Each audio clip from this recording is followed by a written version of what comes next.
got a healthy food demonstration going on. And get a shot right in the pot as she stirs, Michelle. Get a shot right in the pot as she's stirring.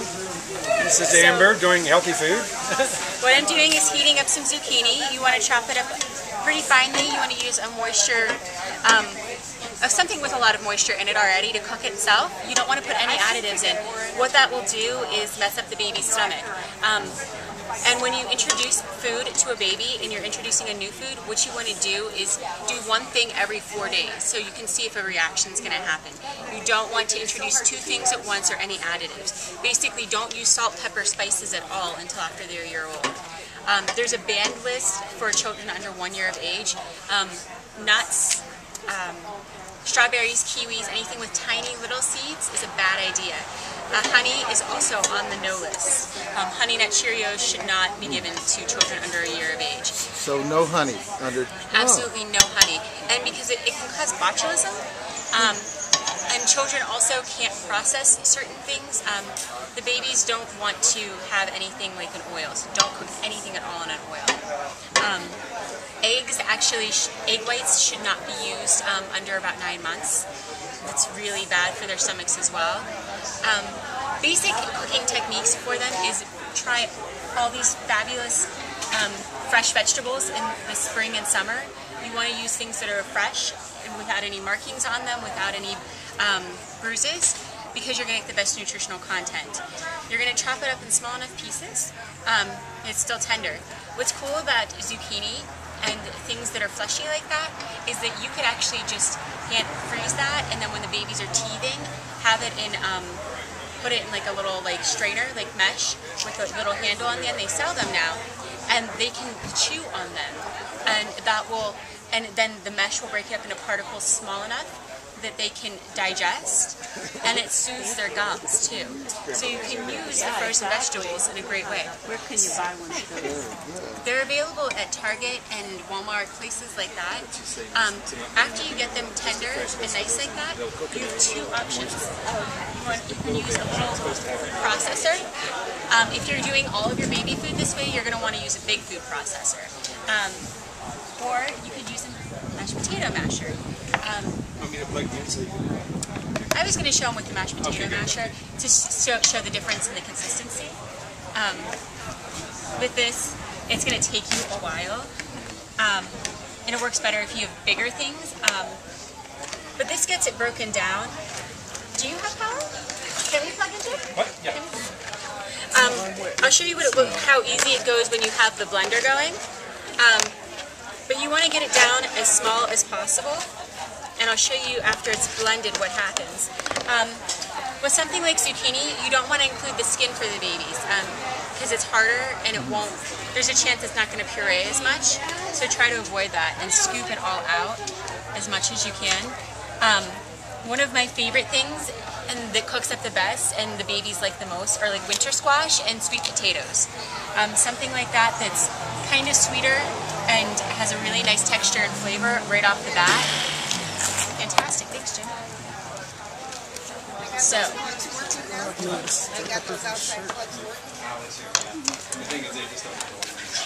after it's nice and hot and soft, pour it in here.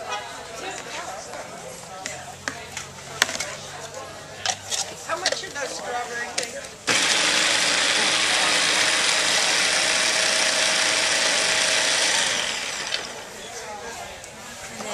Stir it just a little bit so you can make sure everything's finely chopped. You can grate it too if that's something you're interested in. Baby food's really simple. It doesn't require a lot of skill, and you can read nutritional facts online. WholesomeBabyFood.com is a great resource. Alright, now you would normally drop this in the show. Yeah. Well, they'll take it. I'll go out to the pig farm and see whether there's anybody there to take it. Okay, so you would want to cook it a little longer than I was able to, and you're going to want to process it a little longer. One of the coolest things about baby food is the way you preserve it. You can cook once a week.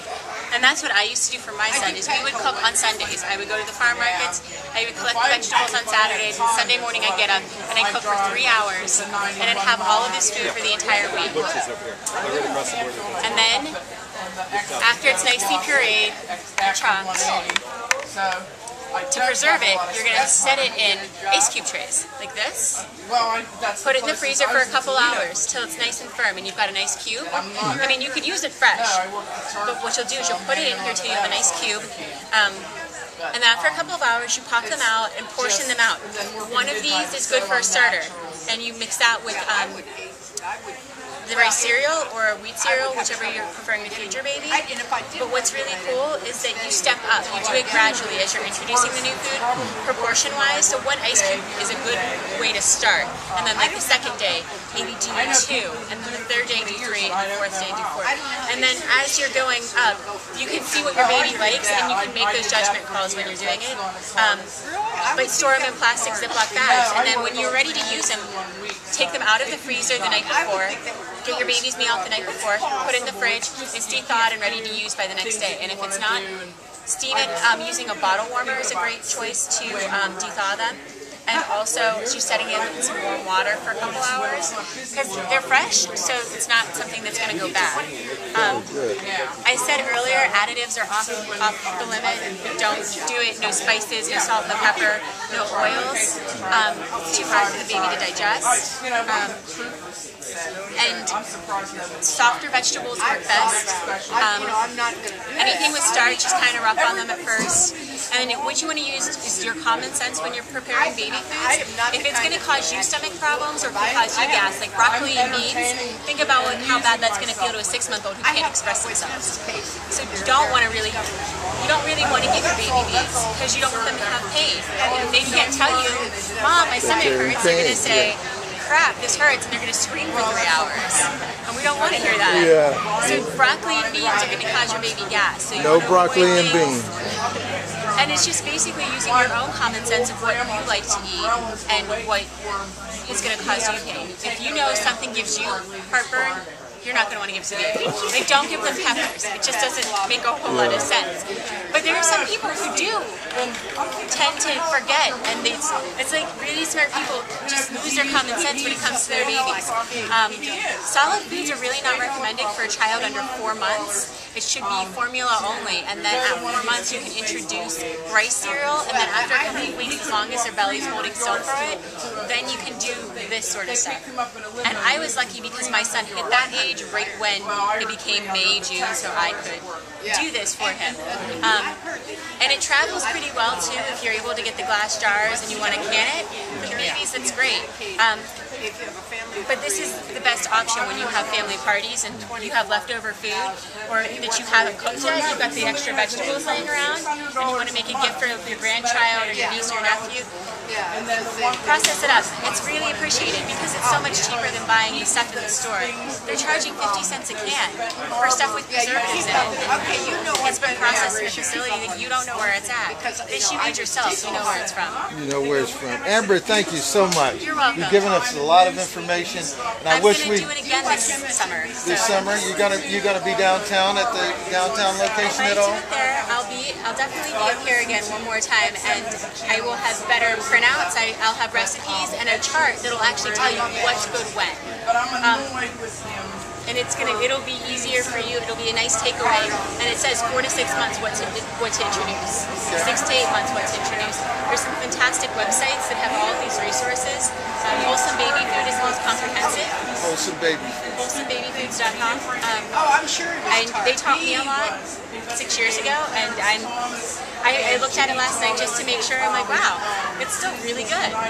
They keep it up to date pretty well. Well, we're going to be back to see you. Thank you so much for the demonstration. Thank you. Yes, this is Frank Bellamy, and we're at the Northside Farmers Market. This is the very first day, and all of our YouTube fans, all of our Facebook fans, it's time to sustain and grow produce in your own community so you know where the food comes from, so you can provide healthy, nutritious food for your family. Keep in touch. We love you. This is not rainy, but this is my